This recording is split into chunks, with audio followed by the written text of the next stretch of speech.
और अब बात करेंगे मौसम की तबाहकारियों की। पंजाब वालों के लिए बराने रहमत जहमत बन गई। पंजाब में बारिश और आंधी के बायस मुख्तलिफ हादसात में 2 अफराद जाँ बहक हो गए, मुतअद्दिद ज़ख्मी हुए। बलूचिस्तान में मूसलाधार बारिश से निज़ाम ज़िंदगी दरहम बरहम।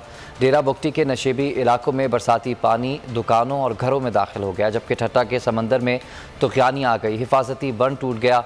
12 से ज़ायद देहात ज़ेर आब आ गए।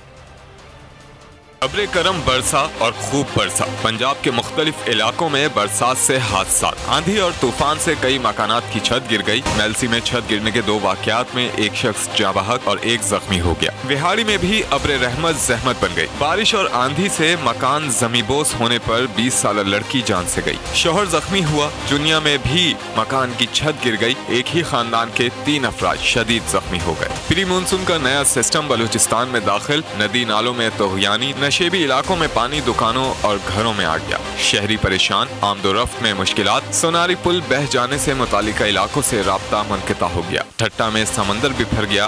12 से ज़ायद देहात ज़ेरे आब आ गए। मुतासरीन खुले आसमान तले जिंदगी गुजारने पर मजबूर है। महकमा मौसमियात के मुताबिक 20 जून तक गरज चमक के साथ बारिश और ज़ालाबारी का इम्कान है। सब्सक्राइब करें और बेल दबाएं ताकि कोई खबर रह न जाए।